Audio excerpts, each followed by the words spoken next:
नमो नमः हरये नमो नमः हरये नमो नमः हरये नमो नमः श्री कृष्णार्पणमस्तु सहस्र तुलसी दलपत्रं समर्पयामि।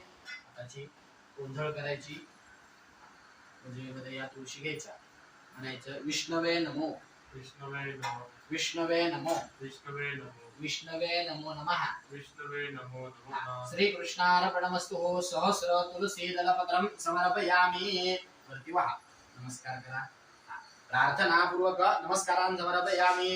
लक्ष्मी सहित श्री सत्यनारायण सांगाय सपरिवार देवताभ्यो नमो नमः।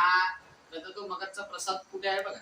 नमो नमः हरये नमो नमः हरये नमो नमः हरये नमो नमः श्री कृष्णार्पणमस्तु सहस्र तुलसी दलपत्रं समर्पयामि। आताची गोंधळ करायची म्हणजे या तुळशी घ्यायच्या म्हणायचं विष्णवे नमो विष्णवे नमो विष्णवे नमो विष्णवे नमो विष्णवे नमो नमः विष्णवे नमो नमः श्री कृष्णार्पणमस्तु सहस्र तुलसी दलपत्रं समर्पयामि। वरती वहा नमस्कार करा प्रार्थना पूर्वक नमस्कारां समर्पयामि। लक्ष्मी सहित श्री सत्यनारायण सांगाय सपरिवार देवताभ्यो नमो नमः। तर तो मगरचा प्रसाद कुठे आहे बघा। संन्यास धारण केला साधूवाणीने म्हटलं हे साधू तुझ्या नौकेत काय आहे तेव्हा द्रव्याने चढून गेले ते दोन वाणी उपासाने म्हणाले संन्यासी महाराज आपल्याला द्रव्य पाहिजे आहे का म्हणून आपण हे सर्व विचारत आहात का पण आमची नौका वेली व पाणी आणि पाचोळ्याने भरलेली आहे असे असत्य भाषण ऐकून भगवान फक्त एवढेच म्हणाले तुझे बोलणे खरे हो असे म्हणून भगवान त्या समुद्राच्या तीरावर जाऊन बसले। इकडे साधूवाने पाहिले तो हलकेपणा नौका पाण्याच्या वरती आले पाहून साधूवाने आश्चर्यचकित झाला व घाबरला। नौका पाहून तो सर्व पाला पाचोळ्याने भरलेले पाहून दिसले हे पाहून तो अतिशय शोक लागला। तेव्हा त्यांचा जावई म्हणाला महाराज आपण शोक का करता संन्यासाने जो आपल्याला शाप दिला आहे त्यामुळे हा सर्व प्रकार घडला आहे। तो संन्यासी पाहिजे आपण त्यांना शरण जाऊ म्हणजे आपले मनोरथ पूर्ण होईल। जावयाचे बोलणे ऐकून साधू आणि संन्यासाजवळ गेला त्याला नमस्कार करून आदरपूर्वक म्हणाला महाराज मी आपणाजवळ खोटे बोलवतो त्या अपराधाची क्षमा असावी असे म्हणून त्याने साधू आणि त्यांना पुन्हा पुन्हा नमस्कार केला। तेव्हा संन्यासवेधारी भगवान म्हणाले तू शोक करू नकोस माझे पूजन विसरला आहे म्हणून तुला वारंवार दुःख प्राप्त होत आहे। हे ऐकून साधूवाणी म्हणाला महाराज माझ्यावर कृपा करा मी आपणा शरण आला आहे। त्यावर प्रसन्न होऊन इच्छित वर असे साधूवाण्याला भगवान गुप्त आले। नंतर साधूवाणी नौकेवर जात होता का पूर्वीप्रमाणे नौका भरलेली दिसली तेव्हा साधूवाण्याने मित्रांसह जावयासह सत्याचे तसांग पूजन केले। नंतर नौका पाण्यात तोडून तो घरी परतला। त्याच्या नगराच्या जवळ तीरावर आल्यानंतर एक दूत आपल्या पत्नीला कळविले संन्यास धारण केला साधूवाणीने म्हटलं हे साधू तुझ्या नौकेत काय आहे तेव्हा द्रव्याने चढून गेले ते दोन वाणी उपासाने म्हणाले संन्यासी महाराज आपल्याला द्रव्य पाहिजे आहे का म्हणून आपण हे सर्व विचारत आहात का पण आमची नौका वेली व पाणी आणि पाचोळ्याने भरलेली आहे असे असत्य भाषण ऐकून भगवान फक्त एवढेच म्हणाले तुझे बोलणे खरे हो असे म्हणून भगवान त्या समुद्राच्या तीरावर जाऊन बसले। इकडे साधूवाने पाहिले तो हलकेपणा नौका पाण्याच्या वरती आले पाहून साधूवाने आश्चर्यचकित झाला व घाबरला। नौका पाहून तो सर्व पाला पाचोळ्याने भरलेले पाहून दिसले हे पाहून तो अतिशय शोक लागला। तेव्हा त्यांचा जावई म्हणाला महाराज आपण शोक का करता संन्यासाने जो आपल्याला शाप दिला आहे त्यामुळे हा सर्व प्रकार घडला आहे। तो संन्यासी पाहिजे आपण त्यांना शरण जाऊ म्हणजे आपले मनोरथ पूर्ण होईल। जावयाचे बोलणे ऐकून साधूवाणी संन्यासाजवळ गेला त्याला नमस्कार करून आदरपूर्वक म्हणाला महाराज मी आपणाजवळ खोटे बोलवतो त्या अपराधाची क्षमा असावी असे म्हणून त्याने साधूवाणी त्यांना पुन्हा पुन्हा नमस्कार केला। तेव्हा संन्यासवेधारी भगवान म्हणाले तू शोक करू नकोस माझे पूजन विसरला आहे म्हणून तुला वारंवार दुःख प्राप्त होत आहे।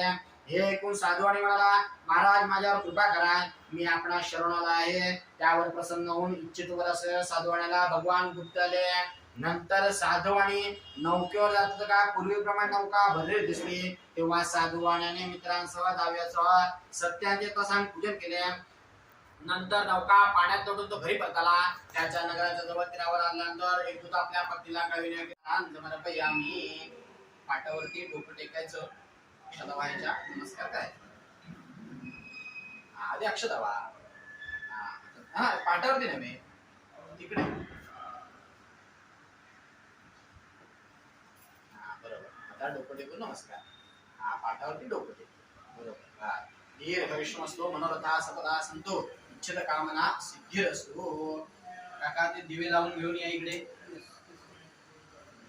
आता कापूर कशात लावता येईल बघा आरतीसाठी.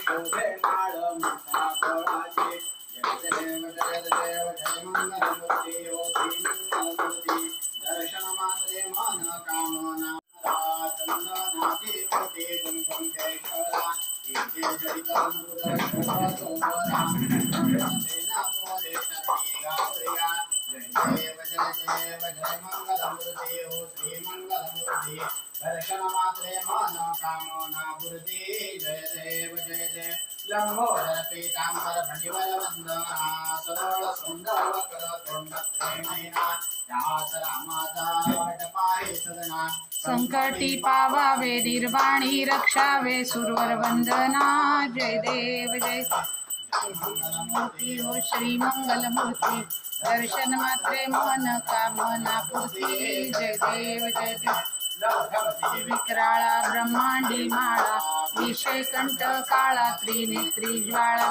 लावण्य सुंदर मस्तकी बाळा तेथून या निर्मळ वाहे झुळझुळा जय देव ओ वाळू भावार्थी ओ वाळू तुझ कर्पूर गौरा जय देव जय कर्पूर गौरा भोळा नैनी विशाळा अर्धांगी पार्वती सुमनांच्या माळा विभूतीचे उजळण शीतकंठ निळा ऐसा शंकर शोभे कुम्हावे लाळा जय देव जय श्री शंकरा ओ स्वामी शंकरा आरती ओ वाळू बाबा देव वाळू तुझ कर्पूर गौरा जय देव देवी दैत्य सागर मंदन वैकेले रामाची अवतीत हळहळता पडले असुरपणे भाषण केले नीलकंठ नाम प्रसिद्ध झाले जय देव जय शिव शंकरा ओ स्वामी शंकरा आरती ओ वाळू बाबा देव वाळू तुझ कर्पूर गौरा